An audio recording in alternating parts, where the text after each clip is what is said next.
Naomi Osaka walked into the press room and said nothing for almost 5 seconds. 5 seconds is a long time when every camera in the room is pointed at your face. Then she finally spoke. She said she beat herself. That she made too many unforced errors. Case closed, right? Except it is not that simple. Because the woman sitting across from her on the other side of that scoreline was not some seasoned veteran who had been chasing Osaka for years. She was a 21-year-old from the Philippines who had never faced Osaka before in her life. Someone who grew up watching Osaka win Grand Slams on television. And in 76 minutes, she walked onto a hard court in Washington and dismantled a 4-time major champion in straight sets. 6-4, 6-2. Here is the question nobody in that press room asked out loud. Was this really about Osaka beating herself? Or was something else happening on that court that forced one of the most feared players in tennis into total silence? Because when you look closer at the numbers from that match, the story stops looking like a simple bad day. It starts looking like something else entirely. Something that has almost nothing to do with luck. Osaka is not a player who unravels easily. She has stared down match points at the US Open. She has beaten the best players alive on the biggest stages in the sport. So why did a player she had never even scouted manage to get inside her head in under an hour and a half? That silence in the press room was not just about losing a tennis match. It was the sound of someone realizing they had walked into something they were not prepared for. And to actually understand what happened, we cannot start with the final score. We have to go back to a name most casual tennis fans had never even heard a few weeks ago. Her name is Eala. She is 21 years old, born and raised in the Philippines, and until this tournament, she had never won a WTA singles title in her career. Not one. She left home at 13 to train at the Rafael Nadal Academy in Spain, spending her teenage years an ocean away from her family just to get a shot at this level. And before this match, she had one thing in common with millions of tennis fans watching at home. She grew up idolizing Naomi Osaka. That is not a small detail. That is the whole point. This was not a rivalry built on years of battles. This was not two players who knew each other's tendencies inside and out. This was the first time Eala and Osaka had ever shared a court. One of them had 4 Grand Slam titles and a place in tennis history. The other had a career-high ranking outside the top 20 and a dream she had been chasing since she was a kid watching Osaka win the US Open on a screen back home. So how does the player with no history against Osaka, no prior data, no scouting report built from years of matches, walk in and make it look almost routine? Let's look at the numbers, because this is where things stop making sense on the surface. Eala committed 18 unforced errors in that match. Osaka committed 34, that is nearly double. In a sport where unforced errors are often the difference between a win and a loss, that gap is enormous. And it is not like Osaka was facing constant pressure from blistering winners either. This was not a shootout. This was a match where the more experienced, more decorated player simply could not find her rhythm against someone she had never studied. That is the part that should stop you. Because in tennis, chaos usually favors experience. The player who has been in more big moments, who has more Grand Slam finals under her belt, who has faced more pressure on more courts around the world, that player is supposed to have the tools to settle herself down. Osaka has that experience. She has won titles in New York and Melbourne under enormous pressure. She has been the best player in the world. So when someone with almost none of that experience forces her into 34 unforced errors, you have to ask what was actually happening out there. Was Eala just getting lucky with a hot day of ball striking? Or was there something more deliberate going on, something that had nothing to do with luck at all? Before we go there, I want you to sit with that number for a second. 18 versus 34. Because once you understand what created that gap, you are going to look at this entire match differently. And honestly, you might start looking at how you watch tennis differently too. If a story like this is the kind of thing that pulls you in, drop where you are watching from in the comments, because I want to know how far this reach actually goes. Now here is where it gets strange. Because that gap in errors did not happen randomly across the match. It happened in specific moments, at specific times, almost like it was being triggered on purpose. And the deeper you look into those moments, the less this looks like a normal loss. Let's start with Game 9 of the first set. The score was even, 4 games all. Osaka was serving. This is usually where a player with her experience takes control. Hold your serve, keep the pressure on your opponent, stay ahead of the moment. Instead, she lost 3 points in a row on her own racket. Not because Eala hit 3 untouchable winners. Because Osaka's own shots started landing long, landing wide, landing into the net. She clawed her way back to deuce. She saved herself for a moment. And then 2 points later, a forehand sailed into the net, and just like that, Eala had the break. Was that nerves? Was that a lapse in focus? Or was Eala doing something specific in that game that made Osaka's own weapons turn against her? Now look at the serve numbers. Because this is where it gets even more interesting. Osaka won just 59% of her service points in that match. 59%, for a player known for one of the most powerful serves on tour. Meanwhile, Eala, a player who is not known for overwhelming power at all, won 71% of her first serve points and 83% on her second serve. Read that again. The player without the reputation for a big serve outperformed the 4-time Grand Slam champion on both first and second serve by a significant margin. That is not a small statistical footnote. That is a complete reversal of what you would expect walking into this match. So here is the second question. If Osaka's serve, one of her signature weapons, was neutralized to that degree, what exactly was Eala doing differently that made it happen? Now let's go to set 2, because this is where the pattern gets almost impossible to write off as coincidence.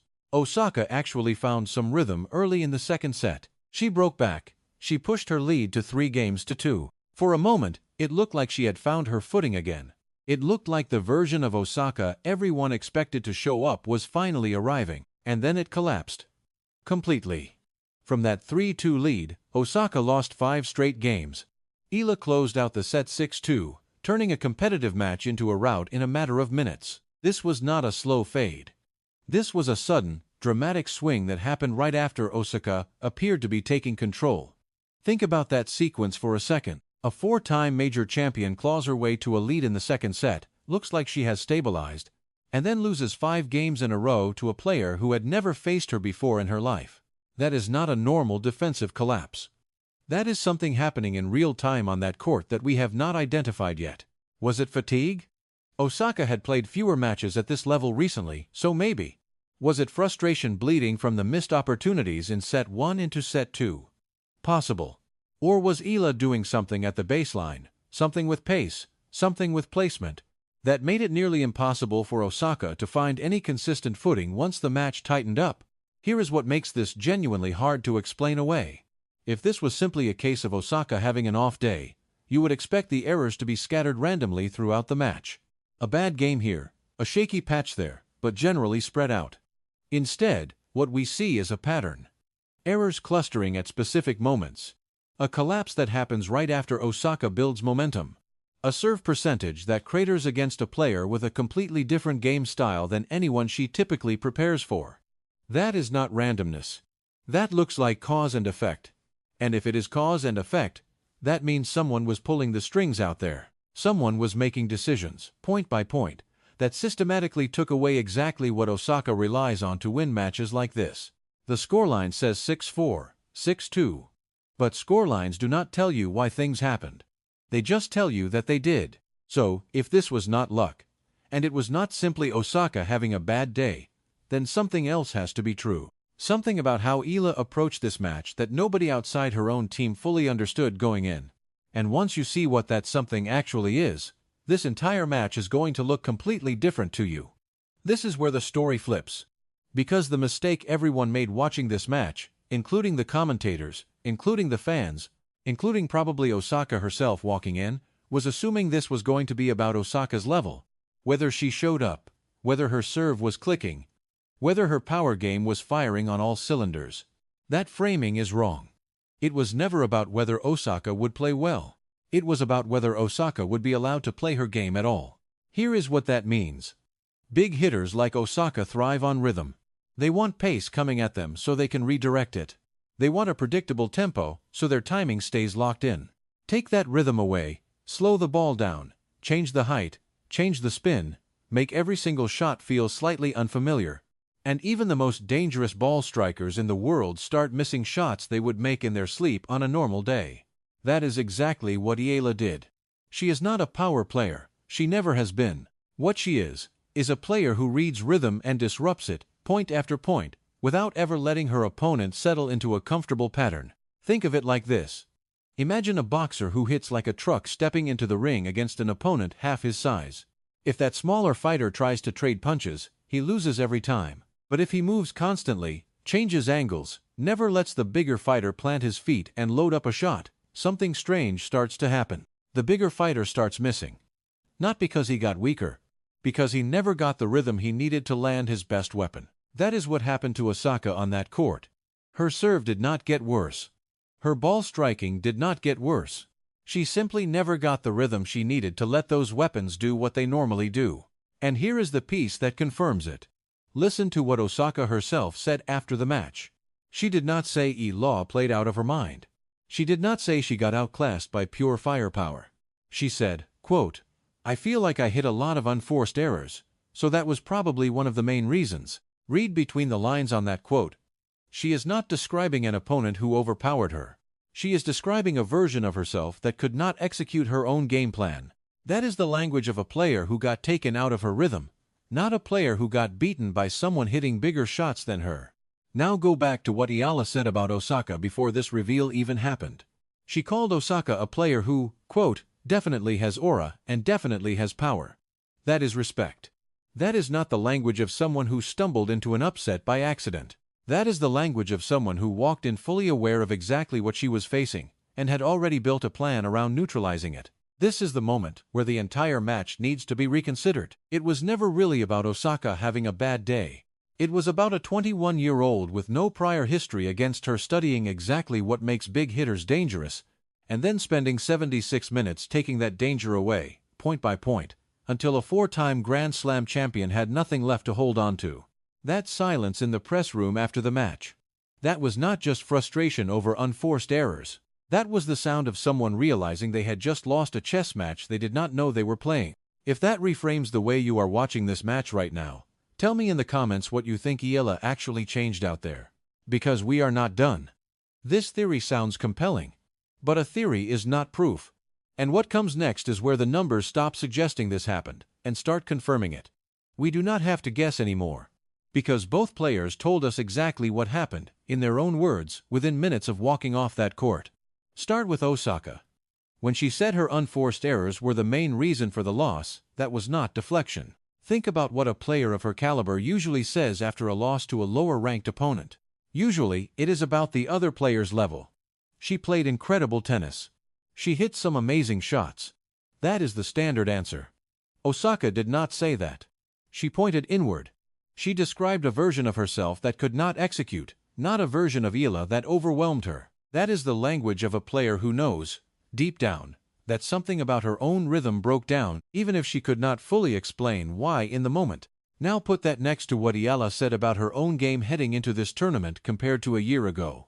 She talked about being more well-rounded now. Physically a little bit better. Improved on a couple of her strokes. Her serve improved quite a bit too. That is not the language of someone who got hot for one match. That is the language of a player who has been building, piece by piece, toward exactly this kind of performance. Here is the second piece of evidence, and this one might be the most important number in the entire story. This win over Osaka was not an isolated miracle.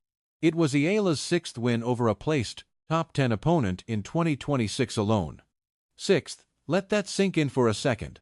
If this was luck, if this was one perfect day that could never be repeated, you would expect it to be a rare outlier in her season. Instead, beating elite, ranked players has become something close to a pattern for her this year. Osaka was not the first big name to walk off a court against Eala wondering what just happened. She was the 6th. That changes everything about how we should be reading this match. This was not lightning striking once. This was a 21-year-old who has quietly built a track record of doing exactly this kind of thing to exactly this kind of player, over and over, across an entire season. Now let's close the loop on where we started. Remember that silence in the press room. 5 seconds of nothing before Osaka spoke. At the time, it looked like frustration, maybe embarrassment, maybe just the normal sting of a tough loss. But knowing what we know now, that silence reads differently. That was not just about one bad match. That was the exact moment a 4-time Grand Slam champion realized she had just been outthought, not overpowered, by a player half the tennis world had never heard of a year ago, and that this was not a fluke. This was the 6th time in a season that a top-ranked, Opponent walked away asking the exact same question. That is not an upset, that is a signal. And once one match becomes a pattern, and a pattern becomes 6 wins against the best players in the world, you have to stop calling it a surprise and start calling it something else entirely. The scoreline said 6-4, 6-2. But what actually happened out there was bigger than one match and bigger than one press conference. It was proof that the entire tennis world needs to start paying very close attention to this name, because this is not the last time you are going to hear it. So what was that silence actually about? It was not embarrassment. It was not just frustration over missed shots. It was the exact moment one of the most feared players in tennis realized the 21-year-old across the net was never supposed to be there by accident. 6 wins over top 10 opponents in a single season is not a fluke pattern. It is a resume. And Naomi Osaka became win number 6. This match did not just end with a scoreline of 6-4, 6-2. It ended with Eala reaching a career-high ranking and punching her ticket into the biggest final of her life, a first-ever WTA 500 championship match against the American world number 3, Jessica Pegula. Think about what that means for a second. This is a player who left home at 13 years old, who spent her teenage years training an ocean away from her family, who had never won a WTA title in her career before this tournament even started. And now she is one match away from doing something no Filipino tennis player has ever done before. But here is the part that should really stop you. Osaka is a 4-time Grand Slam champion. Jessica Pegula is a former US Open finalist, ranked in the top 3 in the world, playing on home soil in front of an American crowd. If Eala could take apart one legend using rhythm, patience, and a game plan nobody saw coming, what happens when she walks onto that court against a player who has spent her entire career built to grind opponents down exactly the way Eala just did to someone else? Does that same formula work twice in 1 week? Or does Pegula have an answer that Osaka simply did not? We are about to find out, and honestly, I do not think anyone fully knows the answer yet, including the people inside Pegula's own team. If you want to actually see how that final plays out, and whether this pattern holds up against an even tougher opponent, make sure you are subscribed, because I am breaking down that match the moment it happens, and you are not going to want to miss what happens next.